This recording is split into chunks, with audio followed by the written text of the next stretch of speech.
If you're interested in real estate and you love coffee, stay tuned today. Today we're talking with George Maldonado, who's an agent investor here in Houston, Texas.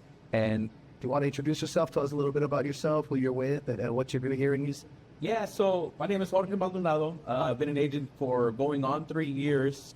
I'm currently with Keller Williams Realty in the Woodlands, and it's been a great experience thus far.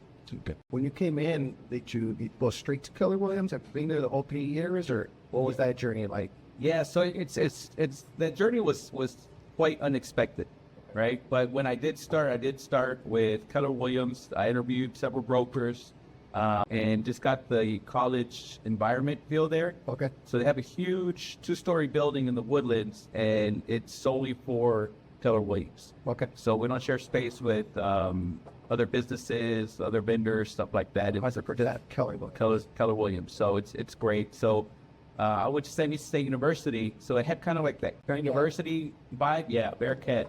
And when I was there, I got a good feel because there was a lot of agents and employees that were there that were asking me if I needed something, if I needed help. And then the training program was really good for entry-level agents. Okay. And is it a lot of, we're just taking the time to make sure we're good and, overflow and cut here. So let's say maybe around 11:55, we'll cut it off. Is a lot of like hands-on there? Is it more videos that you watch, or what does that environment look like for someone who's maybe thinking about getting into? Yeah. So there specifically is very hands-on, and every Keller Williams office is owned and operated by a different owner. So each one is different, but this one specifically in the Woodlands, they have something called Ignite. So it's training, hands-on training after you get your license for about 3 weeks to a month. Okay. And there they kind of hold your hand and tell you the day-to-day and how to do CMAs and how to do your job on a daily basis and make sure that you're providing the best fiduciary duty to your client. Wow. So I like that compared to some other brokers. When I interviewed some other brokers, it was a ghost town. No one was there. And then some of the digital brokers that supposedly you have to log in and create an account and get a ticket in order to get a response. Supposedly it's within 24 hours. So if it's an emergency and you're working on a deal at 6 p.m., 7 p.m., I don't want to wait 24 hours to get a response on how to catch you some getting next. Yeah. Okay. Cool. Yeah, I think one of the things that I feel like that we've developed with us is we're like a group chat. That way, it used to be on Facebook Messenger, but it got kind of sloppy. It's like, well, they had so many people in a group chat, so we switched over to a new system. Okay. And we're in that system. That pretty much like anyone at any time could ask a question, and usually it's either someone in leadership or the broker himself will respond right away with some kind of answering. So in those situations where like it's late at night, sometimes the broker doesn't respond, but we have someone like Manuel or myself or someone else in leadership that's always responding in terms of like how to approach that situation. So there's usually someone available. Between all agents, there's a lot of people up there. Like answering your questions, something like that. Oh, that's great. I thought that was cool. Yeah, no, that's very great, and it's helpful because for example, a lot of newer agents call me at 8, 9 p.m. because for some reason these deals always happen at night. Not between 9 to 5. So it's good that you're providing that service to your agents, and you have that group of experienced agents that are there to basically help and chaperone for all of these newer agents because it's needed. I remember my first year, I was just like a chicken with its head cut off. I didn't know what was going on. And for some reason, every deal happened after 5 o'clock. So, you're worried about who can help you. And I've heard a lot of great things about your brokers. So I'm glad to hear that everyone's there to help you fund it. Yeah, for sure. And I think it's just because we're also very detuned. And at the end of the day, it feels like a family, because, during Thanksgiving, he does like a Thanksgiving or Friendsgiving, they call it nowadays. Where he invites everyone over, but this year he's not doing it. He's pushing it back to 3 years. Because it's his first year, he'll do a vacation away for Thanksgiving. So we'd like to take a year off, man. But I guess one important thing is you were talking about being brand new and coming in, and a lot of people who are thinking about doing real estate, they always say like, how long does it take to book that first deal? So, what would you say your experience was like to get to that first deal? And what did that look like for you? So the first deal came probably within the first 2-3 months, right? That was a referral from my sister, who was an HPD officer. Okay. And it was her coworker. And it just kind of, everything lined up. We, spur of the moment, told my sister, hey, I want to buy a house. And any realtors. She's like, my brother's a realtor. Yeah. So we met up, brought him into the office, had a buyer's consultation. We clicked. Obviously, he felt comfortable with me just because of that relationship he had with my sister. And everything went well from there. And then after that, my sister, I listed her property. She was ready to downsize. She lives by herself. She had a 3,200 square foot home. She said she hadn't gone upstairs in the past 2 years. So she wanted to downsize. So we got her under contract. She works for MD Anderson. She's a nurse practitioner, so she wanted to be closer because that drive was about an hour and a half. Okay. So she wanted to be closer. So we got her something.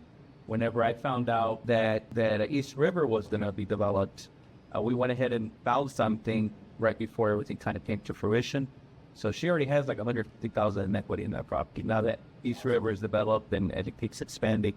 But my mom helped me convince my sister to get a third property or a second property after she listed her house and sold it. And the reason was that house in East River wasn't going to be completed for another year and a half. So new construction is. So she decided to move back with my mom.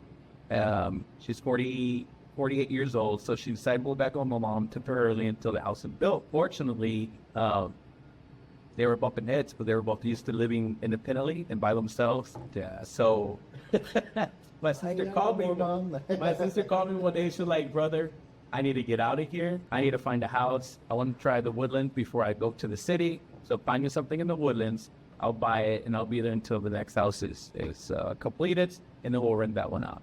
So that was the plan. So right off the bat, I had two clients, but I had 4 transactions, and then I just spearheaded everything. Just because, as a new agent, people are hesitant to work with you because there's now 45,000 agents, but then there were 60,000 and then 2 years ago.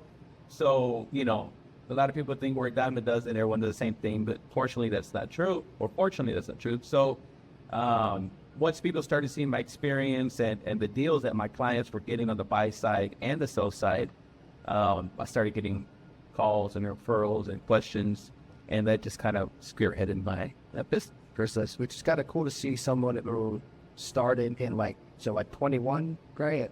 22, beginning of 22. Beginning of 22? Because that's kind of like the time frame when there was a lot of people jumping in, because it was hot, it was quick, hip butting. So we kind of jumped into that, and then now that it's kind of simmered down, a lot of those people are like, God. So they always see that you made it. Congratulations. Yeah. I know it was change. The ability. What did you see in that change for like the way you approached your business to jumping in? The sequels kind of quick in a way, right? And then to how it is now. Yeah. So I guess this should kind of give you the backstory, the history of how I came in. I mentioned earlier it was unexpected. The reason it was unexpected was I initially got my license because I had 2 bad experiences with an agent whenever I wanted to purchase investment properties prior to becoming an agent. The lack of communication, the lack of sense of urgency, I was losing out on deals, which now cost me $300,000. So I always had the mentality, if you want something done right, do it yourself. So at that time, I was working for a government contract agency of a firm, and it was to oversee certain government programs. This one specifically was to oversee and help with a buyout program that the county was doing. And I always had a great relationship with community leaders because prior to that, I worked for one of the congressmen. Okay. So I always had a great relationship with the community, and they always knew that I always had their best interests and was there to hear them and do whatever I could to help their situation, whatever it may be. So when I was working with that government agency, specifically for that program, I built a really good relationship with those communities that were having to sell their home to the government and be relocated. Was it due to the flooding and everything, right? Exactly, due to flooding. So finally, these funds were utilized from a CDBG grant that was given to the state of Texas and administered by local government.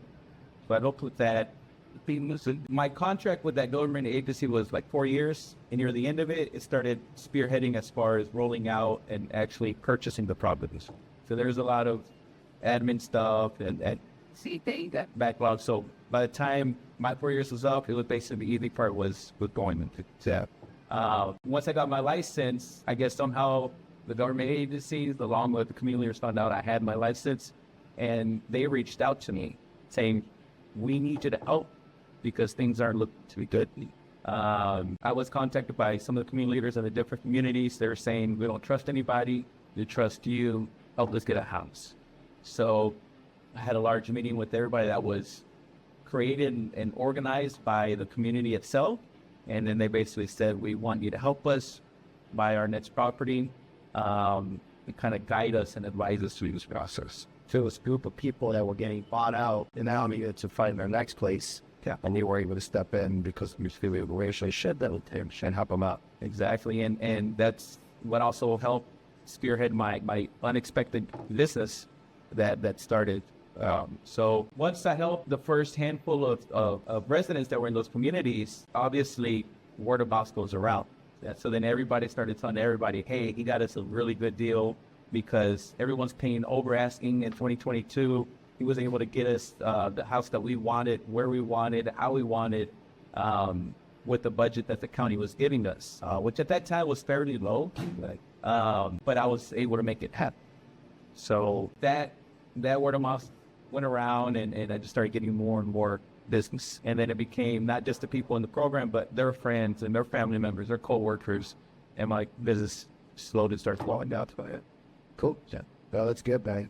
And I know Maldonado said that you're kind of going from just agent to you're also an investor, right? Because you said did you end up purchasing those properties, a property before when you said like about feelings?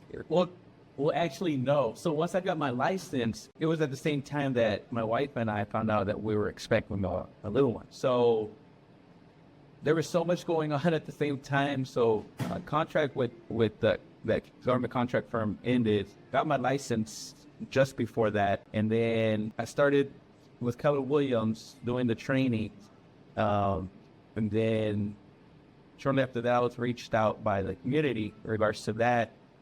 But my business grew so quickly as a realtor, yeah, that I put my own goals and business plans on the back burner just because my business grew so rapid, right? So my first year, I think I had 10, 12 clients, but being a new agent, it feels like you're dealing with 20, 30 clients, yeah, because you're learning as you go. And there was a lot of wasted time and movement on my end as a rookie agent, but now everything was so smooth. And so last year I did 35 or 37 transactions. Awesome. Yeah. And this year I'm on part of it 40. God willing, it'll be about 40 transactions, but I will have purchased more investment copies. Okay. So it wasn't until basically year 2 where I had a conversation with a friend, and he was like, "And you're killing it. You must have a lot of properties of your own now." And I just kind of like opened up my eyes, like, I haven't. My own goal was to get my license so I could be an investor. And the whole first year, I was so devoted and focused on my clients because of their situations that I didn't even focus on my own goals. Yeah. So until that conversation happened with my buddy, that's whenever I was like, I need to put my investment cap on, as well as my real estate cap to provide my fiduciary duty to my clients, but also my investment cap about my family, keep growing generational wealth. Yeah, for sure. Need likes. Yeah. Exactly. What are you focusing on? So it sounds like you're focusing on more doing like a rental portfolio, or a little bit of everything. So it just depends. I guess it depends on the specific property, right? So when I have wholesalers or direct sellers contacting me, they're like, "Would you be willing to buy this?" And I sound like a lawyer, so I'm like, "What depends?" Because I want to hear what. For me, it's always a win-win as a realtor and as an investor. I want to make sure everybody wins. Everyone's happy. This is why I have a 5-star rating, because everyone's always happy at the end of the transaction, because everyone is happy. My buyers got a good deal. My sellers got what they wanted. And I try to work with the other agent or the seller or the wholesaler or whoever's involved giving the title companies and lenders to make sure we're all in the same boat. There's less stress as possible. Everyone gets what they want. That's where we're at. But as far as the specific deal, I'm doing more than anything. I'm doing residential for the most part right now.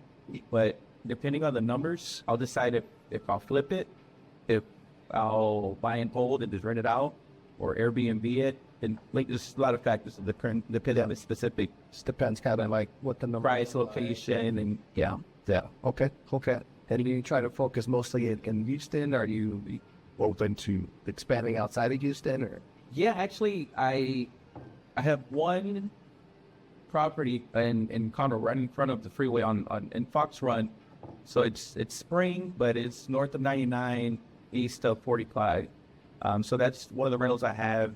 Getting another property here soon. We close at the end of the month. That's in Conroe by 336, 45. But with the World Cup coming, the goal is to here pretty soon expand the rental portfolio or Airbnb portfolio and purchase more by NRG and downtown area. yeah, there's still some area in there you can get, I guess, for that area, a decent price. Yes. We're still a lot of homes that need to be updated or upgraded and upgraded. So that's a good area to focus on. But they get rid of all the people taking space under the bridge over there. Cat City. Yeah. But ultimately, I don't want to be like, just you let me ask you, like, is there anything that you want to ask me? So, like, I know we kind of wanted to get to know each other too. Yeah. Yeah, I mean, I've heard a lot of great things about you from Manuel, and I know with me trying to expand and focus more as an investor, I had a few questions in regards to you, of how you started as an investor.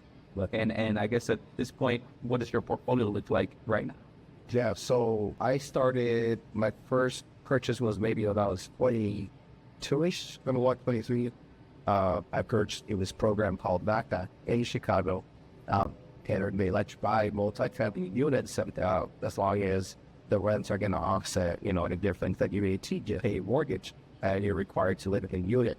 So I bought a 3-unit building in Chicago, when that was kind of like my entry.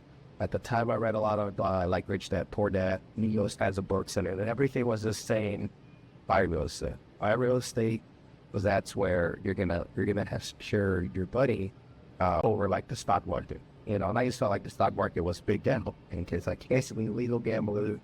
You can jump into something, but for the most part, it's tough to really guess what's gonna happen with the stock market. So I bought that building, and I wasn't even thinking about buying more. I was just, thinking of like, how do I live, could minimize my out-of-pocket expenses and live. Now it's like called house hacking. And, they rent you by the road. I'm just like, okay, we've been doing that for a long time. We just didn't call it house hacking. I moved to Boston, and then when I moved over here, I wanted to kind of do a middle. Like that's when once I moved here like in 2014, I believe. I wanted to do more here, but I was like, I don't even go to Houston. I don't know what to be in Houston. I don't know anything about the real estate market. So I was like, the only way I'm going to be able to really get to know Houston fast, to be able to make faster moves, is to jump into real estate as a real estate agent. And that's what made me decide to kind of get my real estate license as a residential realtor, was so that I could dive fully into real estate in Houston. But the goal was always invest, live, buy and bullets. And so White Picket, I knew some of the guys, not personally, but just with Facebook friends, and as I was trying to kind of get to know more people here in Houston, I saw one of them in the building, Trutality. And then everything I saw them doing, it was a lot of things focused on investing. And when I would talk to some other brokers, a lot of them were like, oh, we don't let you do that. You don't let you do that. And I was it's what I want to do. It's the main reason I'm here. So it was like a no-brainer. I jumped in with them. My first transaction was in that listing with them. And so that was kind of crazy. You see the type of money you can make through listing an actual property versus just like a traditional listing. And what that could look like. During that time frame, I got a call from my tenant in Chicago. And it was like 2 in the morning. And I was like, what's going on, man? It's 2 in the morning. I had silent. It was like, hey, everyone's okay. There's 6 bullet holes to the second floor of the building. And at that point, I tell everyone, like, it's taken me a long time to get over that, because at that point I was like, I'm selling that right. Like I'm way over here. I don't want to deal with that. The person managing maybe isn't doing a good job. So I'm gonna sell it. I'm gonna transfer that money over here. So then when I did that, in my head I was like, I don't want to have a rental portfolio. Yeah. And I'll tell you, to this point, I've done more like flips, land flips, things like that, to build up reserve cash. And it wasn't until we had our event recently, called Reconnect, where I was on the panel with a lot of these guys, and a lot of these guys they're bigger than me. You know, Alan's portfolio related with like rentals and Airbnb exchange. Yeah. And during that conversation, it clicked into me and said, like, I don't want to start buying support this, you know, because to me, the way I always looked at it, I've done a lot of flips. You know, I've done a lot of flips, and the way I always looked at it is like, you can look at what someone bought something for like 2 and 3 years ago and say, hey, now it's worth done, right? And that looks amazing. But for me, it's like, let's just say I bought that one 2 years ago, and I flipped it, and I made 25 grand, you know, 25 grand versus like the double, which is probably like 100 to 200,000. I was like, but then if I can reinvest that 25 grand, turn that into 50, turn it into 75, 100, like, how long will it take me to hit that double? And what I was finding is I was hitting the double more faster than holding it, right? But now that we're here, we're like, you know, like it's an idea, or I never took the leverage point into consideration, where you can leverage your equity to then accelerate how fast you can build your portfolio. Because all I had was cash. I didn't have what value equity leverage. Well, also I couldn't borrow as much. You know, I could put down 20%, 25% to buy the next one, but I couldn't borrow against that because I was just looking up. So for me, it's been a long journey of like flips and then land flips. In the buy and hold, I've sold everything that I had held. I had like 10 acres and I own a lot. I bought that one for like 70 grand. And there was like I called it the murder cabin. A little cabin that the family used to go, like with their family to go and just stay out there and, you know, got both for the weekend. What I did is I pretty much rebuilt that whole thing, like made it brand new, new plumbing, new electrical, new septic, new everything. I broke off an acre around it, and then I sold it for like 125. So pretty much what it cost me to do that plus what it cost me to buy the 10 acres was there in fact to me. And now I had another person for, you know, so then I was like, man, I love doing this stuff, but there's a little house that has got extra lots or extra acreage again. Like I like bringing it up, so that's kind of my thing right now. It's like I'll take bigger parcels of land and I'll break the part with the house off, and that's what I'll sell. And then I'll keep the other stuff free, or I'll sell it. But I've always done something with house. Eventually, you know, I built on a lot, the Keller Williams, in Houston. So like land has been my thing. Land flips. And then I did that one, the construction for the container. So that's kind of been my journey. It's kind of experimenting. I did some flips in Chicago with one of my best friends over there. So it's been about 9 years of deciding what I really want to do. You know, and I think now I've gotten to the point where I'm like, residential real estate is what makes like the consistent income. Wholesales are like, I didn't see quick cash, like, so let me do that. Flips are going to become my like 4 to 6 months bonuses in a way, right? And then I want to now start kind of keeping a lot more to do like the long-term stuff, more like retired. But I was still pretty young, you know. Like when I got started, I was like early 30s, and I was like, okay, I still got time, you know. But now it's like, man, 9 years went like pretty damn quick. Time buys. Yeah. So now like, for that, well, what do I have that I'm holding for retired? You could build it cash as quick as you want, but you still want to have something for longer. So now I'm thinking of, you know, accelerating. Will probably not do residential. I might jump into doing so like either multi-family, or either like commercial or business. And that's kind of what I'm starting to think. But we'll see how it goes. For now, that's where I'm kind of at right now in my journey. So I have a question in regards to that. So where are you finding the most luck as far as how are you finding these properties that are giving you a good profit or you got to do what I've found is like the whole, like they call it the siege inspection. Like I become a thing where, like I said, I buy a house where I'm like, then like, hey, this one has an extra lot or two. I'm like, and I'll run the comps and I'll be like, cool shit. Like house with a lot of time by itself can make me like 30%, you know, the 70% minus minus repairs that you typically look for. I was like, then the lot's extra.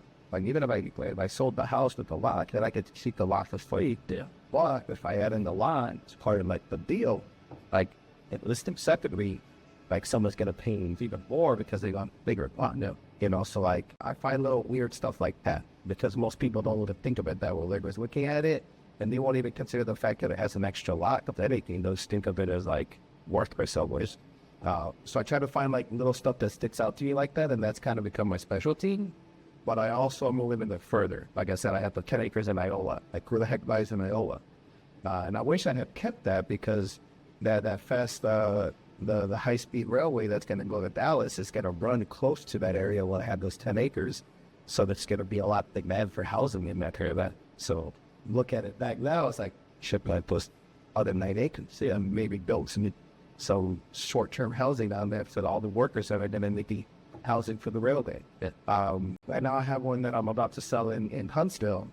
And most people that I know don't do Huntsville or stick well there. Hey, it's like an hour, almost an hour and a half drive just to get there. It's a pain in the butt, but when I saw the numbers, I was like, it's a no-brainer. You know, that one, I'm probably bought at 15%, you know? So it's just kind of, I mean, I had an extra lot. So it's just, I try and go to areas that people are trying not, go to, because if I see a good deal in Houston, I'll offer on it. But someone that wants to buy it as a whole is going to offer more than I do, or someone that wants to Airbnb it is going to offer more than I do. So literally within a day or two, they'll sell. And when it hits the numbers that I want, they sell quick. So I try to go to the areas where I'm not competing with this limit. Yeah, and that's been weak.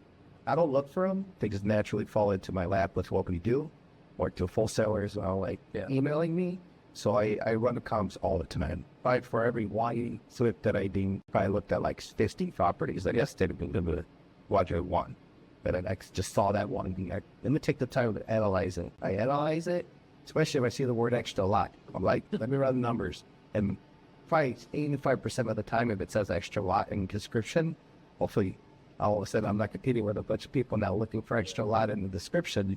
85% of the time, it's a big deal. No, it's funny because Huntsville is an interesting market. So when I went to school there, I graduated in 2010. I mean, it was the school, the university, and then surrounded by prison, right? Yeah. So when I was in school, I was like, no one's going to live over here.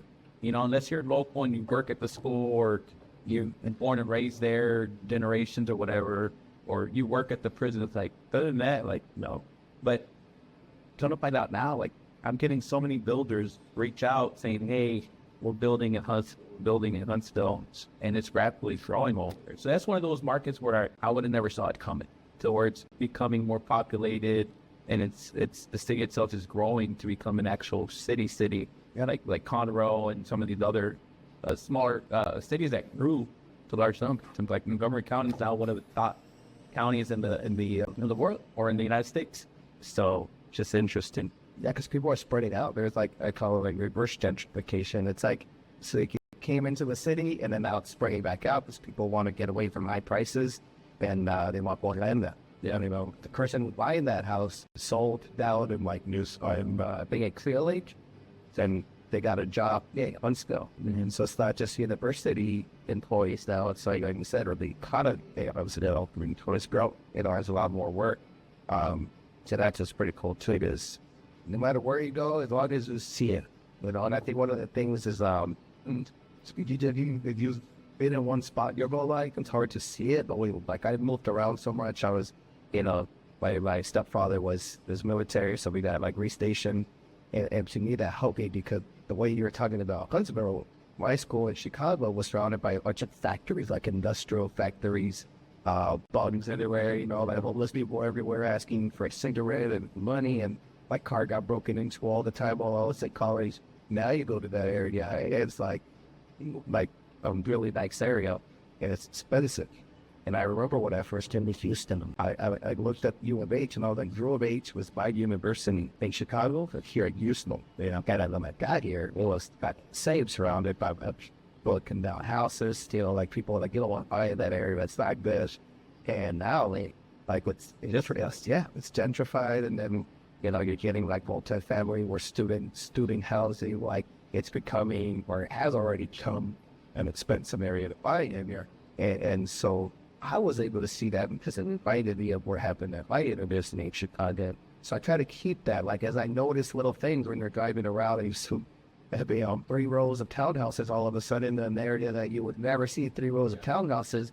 You're like, okay, those are the trendsetters right there that are willing to take the risk. Yeah. But now there's 3 rows of townhouses. So like those next 2, 3 streets over, we can start to buy those and renovate those, and they're gonna for 75 out. You know, so you start to pick up on this little things, and you always down to those that work at Palm Bell. And the only reason I saw that in Huntsville was because my daughter actually is on Senate Easton, and they used to go over there, and I saw a lot of the growth that was going on, a lot of the town center, a lot of development, to maybe almost like by the water too. It was really more closer to, what is that, Trinity?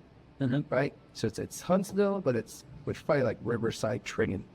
It's right, literally where there's a small little section called Riverside, Lakeland Community, and that's where this house was at. And I was like, okay, so that's going to be not for people who want to live in Huntsville. That's going to be both for people who maybe graduated, they stay local, you know, wiping around there for a little bit, or someone coming in to work Huntsville, but they want to kind of have their, you know, oasis away. Yeah, so that was my mindset. Well, it's going to something there, so let's be able to pick up on those other things. So you mentioned earlier that you kind of sold all your rental property, right? Your homes. Was that recently? So I sold, well, every time I do a flip, I always consider keeping them. Yeah. But then there's always something that pulls me into like, nah, let me sell it. You know? I had one at downtown Townball, which was like downtown Townball was kind of getting more popular. They're up in Brewery, like not even far away from that. What recently had me kind of like liquidate a little bit, and actually the entire time was probably kept me from it, is I was newer, right? So I was newer at the beginning, and every 3 or 4 years I run into something that keeps my legacy. And then it forces me to kind of have to be like, okay, well, I want to continue to hold these other ones, or do I want to sell something off to recover from that one to expedite for me getting back to real estate again, right? And so I've had like something big happen, or there's like 3 years, maybe the last 9 years. That's been like, I build up, and then like, you know, you take it humbles you, and then you're like, okay, let me kind of like backtrack, and let me kind of like reset. And I think right now I'm back to the like, I've recovered for the most part. You know, there's still more recovery, but I've recovered, and now I can deal with the day. And like, I think that's the ultimate recovery would be to have it liquidate sometimes. And that happened a lot with people who they haven't said it, they'll make it public. But recently, like a lot of brokerages are closing down, a lot of businesses are closing down. A lot of people in the lending space, in hard money lending, like you talk to some of the even the big names, they'll tell you they liquidated recently to keep paying the bills. And that's what it is. Sometimes hold, and that saves you in the time where it's like everyone's hurting. So there's been a lot of liquidation over the last 3 years too, where people just try to keep the doors open, they pay bills. But now I think it's been to people being like, okay, start buying again. Yeah. And that's kind of been my story. And I feel like I've been doing this for 30 years, but it's only been 9. And everything here is, you know, like it's been get knocked down, then you get up again, and you just kind of move forward again. Yeah. So no, and that's what comes with investments, right? Whether it's real estate or just other financial investments, there's always that risk. So that was with the territory, right? Yeah. Now, I did want to ask you what your personal opinion or the next 1 to 2 year forecast is on real estate. Okay. Overall, well, we had to reconnect there.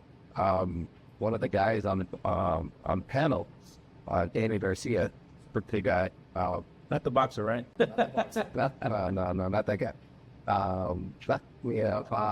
He was talking. He has a lot of people who are like in city planning that do right then, and he got me a little excited because like he says that the people kind of know the development in Houston.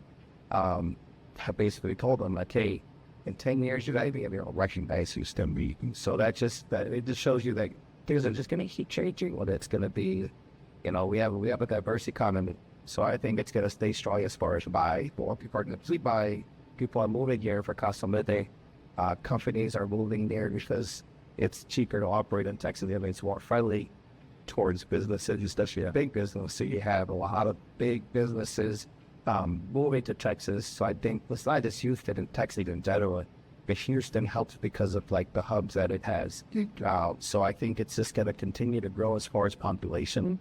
Builders are going to keep building. The trend I see right now has been like you build homes because people like to incentives. So they'll spend the rate. The ways they kill people. The builders kind of trick you. They bundle you in is what they do. They trick you into picking human beings, great incentives, but really they're just adding it onto the price and then we're giving them back as a credit to buy the rate down because like they give them 3.99 rates and crazy rates, but really you pay for it, you just unfinance it at the end of the day.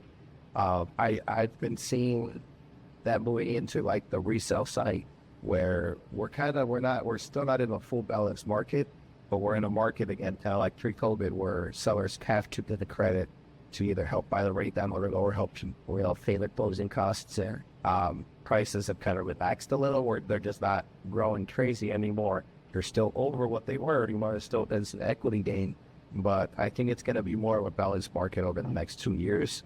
So I've seen it already this year start to kind of like trickle down a little as far as like traffic.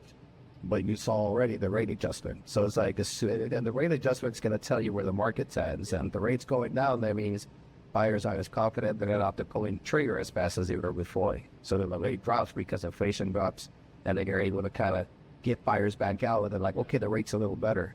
So I do see a lot of refinances happening over the next 2 years because the rates can continue to relax.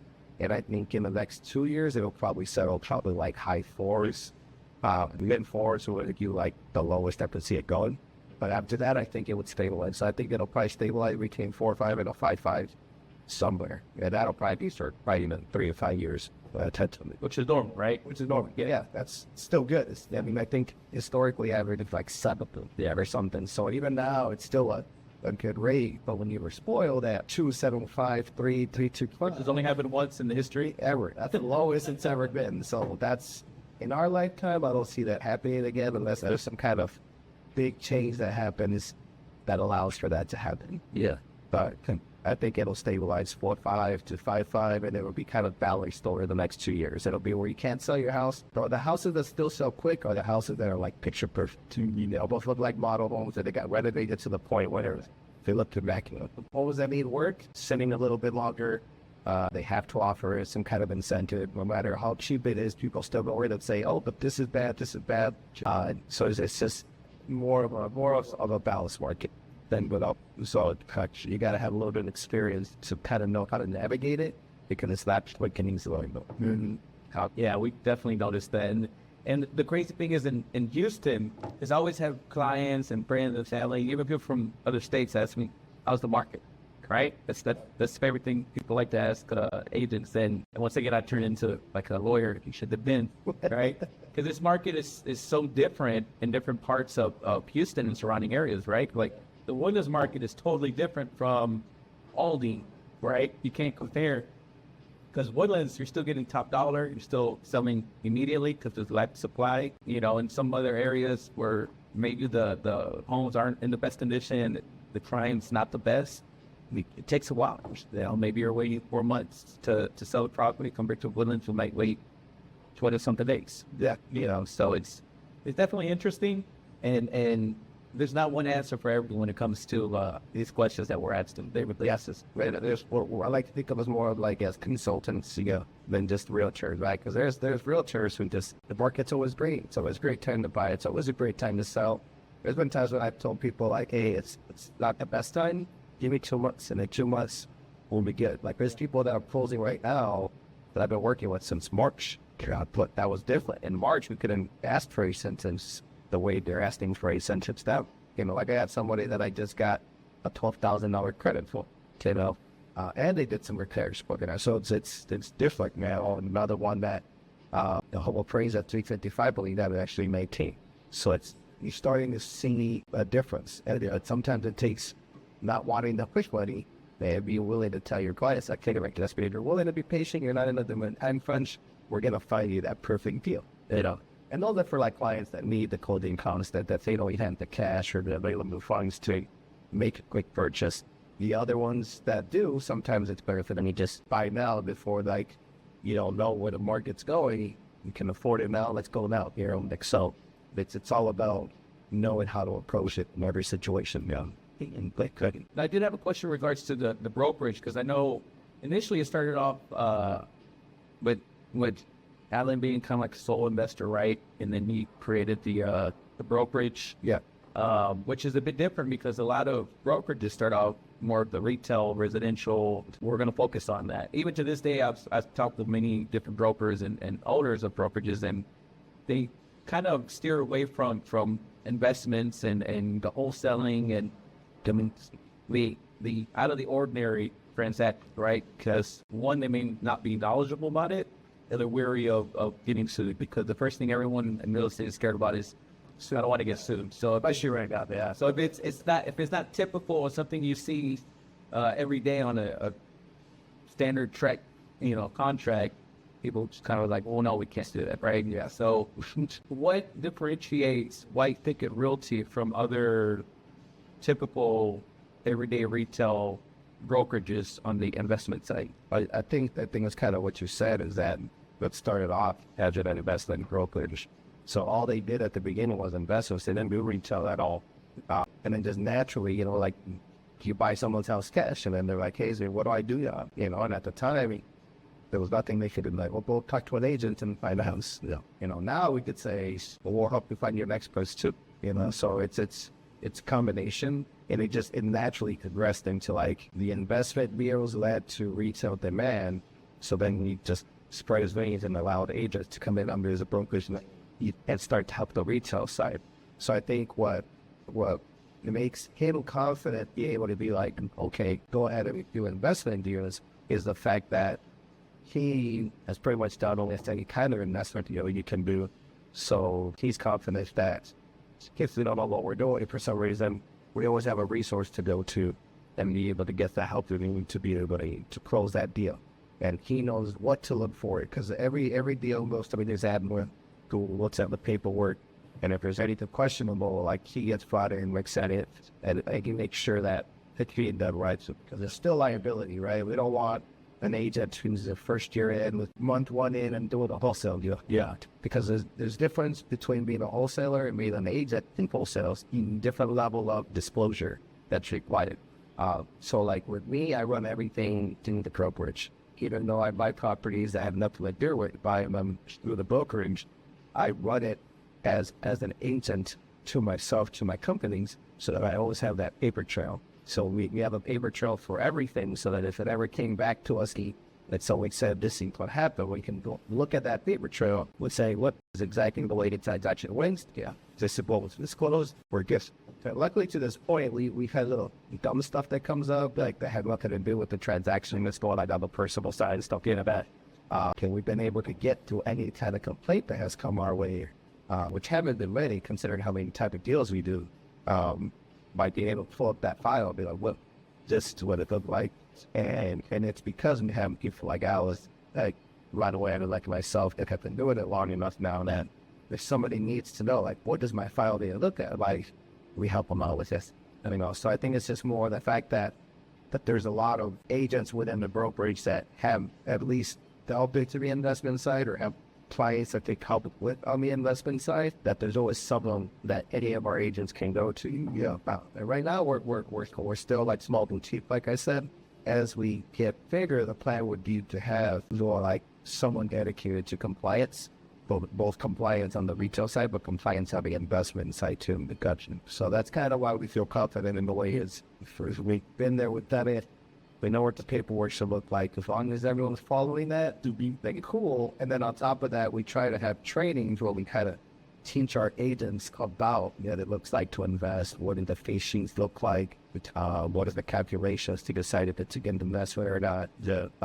So that's kind of where we're at right now, is we feel like we empower our agents to jump into investments simply if they need to, or to be able to help somebody that can invest us. And that was going to be the next question I was going to lead into, was what resources or help is offered by White Picket Realty for agents that also want to be investors that are going into that kind of sector. But you touched on that with training. And I'll tell you, we'll see. We'll probably already went over, right? Oh, look at that. Way over. We're like at 40 minutes right now, but that's okay. That's okay.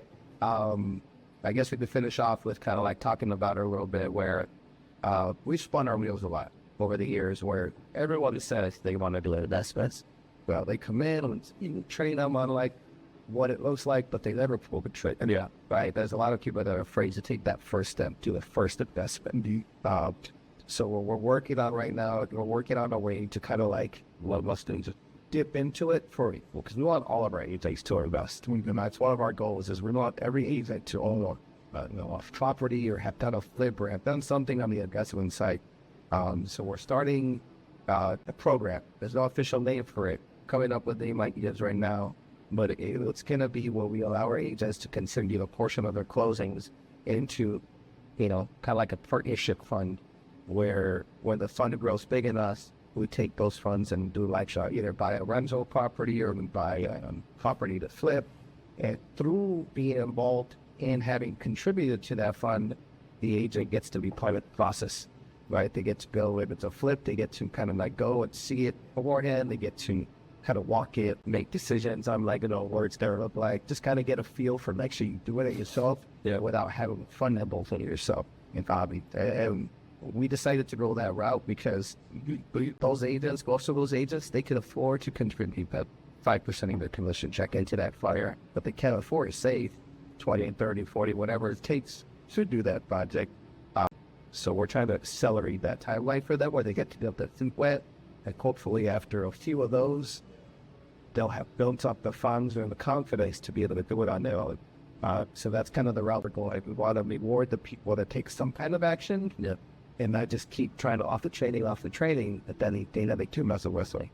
So we want to force their hand a little bit and say, hey, you got to contribute a little bit. Tell me, I'm assuming should be part of it, but to push yourself to like get out of your comfort zone, and you can start making some investments in your range. So that's kind of the goal right now, is make it a more interactive like contribution and reward things that are actually contributing or making moves to a customer. More of an action-oriented program. Yeah, to get accountability. Yeah, definitely interesting. Never heard about it. Never heard of another program similar to it. So I don't think I've ever seen any brokerage offer something like that. I'm sure we're running some hurdles. And I think if it gets big enough, we'll have to like turn it into a fund and register with the SEC and everything. But for now, it can just be kind of like something small. Actually, with time and as we grow, we've been adding a lot of A-lists to the roster lately.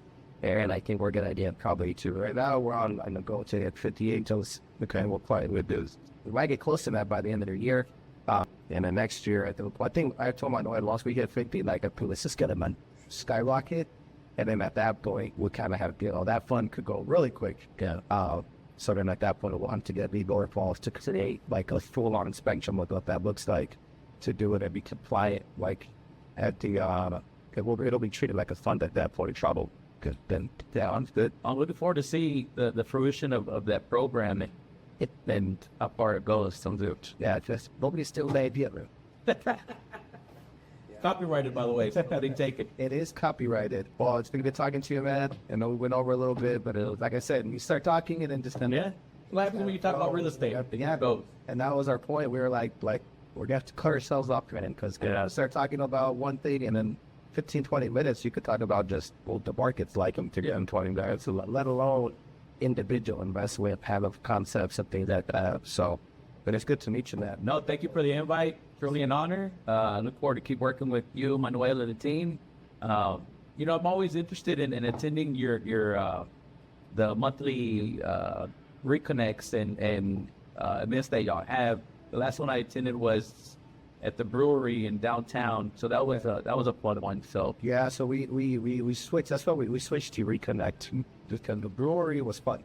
But we really had to reevaluate like what do we really get out of that, right? Like we do buy people a bunch of free gear, and we do that work, but then at the end of it, like, is it aligned with right clicks, drive, and you determined that the West, right? Like our goal was to empower agents to do more and educate them. And so we switched over to growing those more our routes, our real estate routes. And now we jumped into in the reconnects, which is more geared towards bringing analysts, bringing speakers that are you still get to network a little bit beforehand and the speakers. So the networking is still there, but it's more geared towards like empowering and training agents to become agent investors, not just agents. And that's kind of like a business that we did. So far we've done 2, but we've got a little good feedback, and we expect it to actually grow into like a weekend, like 20 Robins kind of weekend seminar with Teddy would be that kind of thing. But for right now, it's going in the right direction. Sounds good. We're looking forward to it. To your growth for White Picket Realty. Sounds amazing. And we'll stay in contact. Yeah, for sure, man.